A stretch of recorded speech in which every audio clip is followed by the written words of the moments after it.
بڑے سے بڑا مفکر، بڑے سے بڑا اچھا ادیب، عالی نسب شاعر جب بھی لکھتا ہے تو کتاب کے ابتدائیے میں مجبور ہوتا ہے لکھنے پر کہ میری کتاب کو امعان نگاہ سے پڑھیے، اگر کوئی غلطی، کوئی کوتاہی، کوئی سکم پائیں تو براہ کرم مجھے آگاہ کریں تاکہ آئندہ ایڈیشن میں اس کی اصلاح کر دی جائے۔ لیکن قرآن کھولو تو پہلا جملہ یہی ملتا ہے، یہ کتاب میں شک نکال کے تو دکھاؤ، اس کتاب میں کوئی عیب نکال کے تو دکھاؤ، یہ عیب سے بھی پاک ہے، یہ ریب سے بھی پاک ہے، اس میں کوئی شک نہیں، اس میں کوئی شبہ نہیں۔ ذالک الکتاب لا ریب فیہ۔ اللہ اکبر۔ ذالک کا اشارہ بعید کے لیے ہے لیکن عظمت کے لیے یہاں بیان فرمایا گیا۔ اس کا یہ معنی بھی ہو سکتا ہے کہ یہ وہ بابرکت کتاب ہے جو آسمانوں سے آئی ہے۔ اللہ اکبر۔ یہ وہ کلام الہی ہے جس میں کوئی شک نہیں ہے۔ ھدی للمتقین، یہ کتاب متقیوں کے لیے ہدایت ہے۔ اللہ اکبر۔ اس کتاب کو ھدی للناس بھی کہا گیا، تمام لوگوں کے لیے ہدایت، اور ہدایت کے مفہوم کو آپ اچھی طرح سمجھتے ہیں، رہنمائی کرنے والی، راستہ دکھلانے والی، منزل تک پہنچانے والی، اندر کی بیماریوں کو دور کرنے والی، باطنی امراض کے لیے شفا۔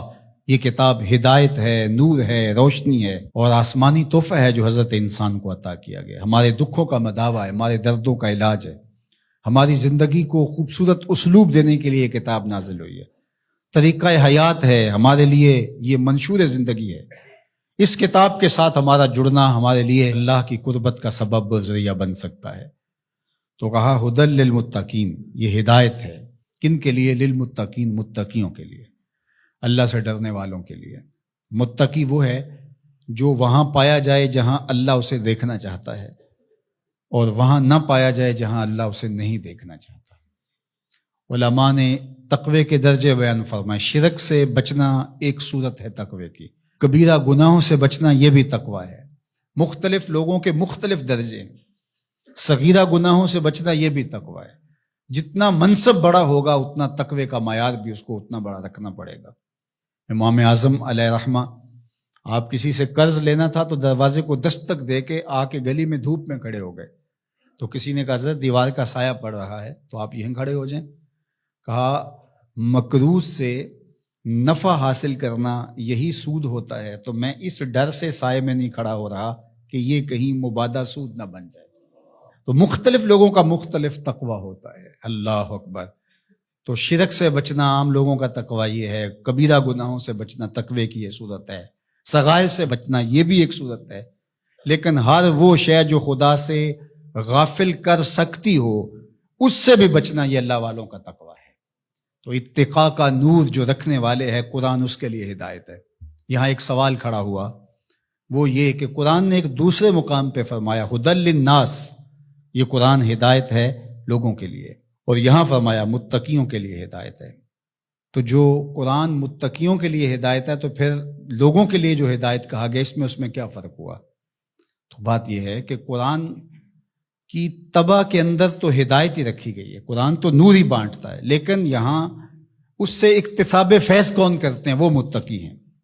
قرآن ہے ہدایت، سراپا ہدایت، لیکن جو کفار ہیں، مشرکین ہیں، وہ اس ہدایت کے سرچشمے سے کچھ حاصل نہیں کر پاتے، اس سرچشمے کے پاس بیٹھ کر کے بھی اندھیرے میں رہتے ہیں۔ لیکن جو متقی ہیں وہ قرآن سے نور حاصل کر کے اپنی زندگی میں چراغاں کر لیتے ہیں، یعنی اکتساب ہدایت متقی کرتے ہیں۔ لیکن قرآن مجید جو ہے وہ سراپا ہدایت ہے، وہ سب کے لیے۔ اگر کافر بھی ہدایت لینا چاہے تو قرآن اس کو بھی دے گا، لیکن اگر وہ نہیں لینا چاہتا بلکہ اس کی ضد بڑھتی ہے، اس کے اندر جو ہے وہ حسد بڑھ جاتا ہے، اس کی دشمنی بڑھ جاتی ہے۔ قرآن مجید میں اللہ تعالیٰ نے دوسرے مقام پر ارشاد فرمایا وَنُنَزِّلُ مِنَ الْقُرْآنِ مَا هُوَ شِفَاءٌ وَرَحْمَةٌ لِّلْمُؤْمِنِينَ وَلَا يَزِيدُ الظَّالِمِينَ إِلَّا خَسَارًا۔ یہ شفا ہے، رحمت ہے مومنین کے لیے، لیکن جو ظالم ہے ان کا نقصان زیادہ ہوتا ہے، وہ خسارہ زیادہ حاصل کرتے ہیں۔ یُضِلُّ بِهِ كَثِيرًا وَيَهْدِي بِهِ كَثِيرًا۔ اسی قرآن سے کچھ ہدایت لیتے ہیں اور اسی قرآن سے کچھ گمراہ ہو جاتے ہیں۔ تو قرآن کا قصور تھوڑا ہے۔ 12 کے در لطافت تبش خلاف نیست، در باغ لالا رویت و در شورا بوم خاص۔ بارش کی فطرت کے اندر، طبع کے اندر کوئی اختلاف نہیں ہے، اس کے فردوس بدامہ قطروں کے اندر زندگی ہے، نور ہے، تازگی ہے، لطافت ہے، برکت ہے، حیات ہے۔ لیکن وہی بارش جب باغ میں برستی ہے تو لالا کے پھول پھوٹتے ہیں، گلاب مہکتے ہیں، کلیاں چٹکتی ہیں، یاسمین، نسرین، نسترن اور چنبیلی کے پھول بہار دیتے ہیں۔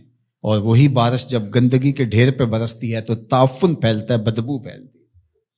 تو اب قصور بارش کا ہوا یا اس گندگی کے اندر چھپی ہوئی غلاظت کا؟ اس لیے قرآن ہے شفا، سراسر شفا ہے، سراسر نور ہے، سراسر روشنی ہے۔ لیکن اس کے لیے کیسے ہوگا جس کے اندر کفر کی بدی چھپی ہوئی ہے اور وہ جس سے روشنی لینا ہی نہیں چاہ رہا۔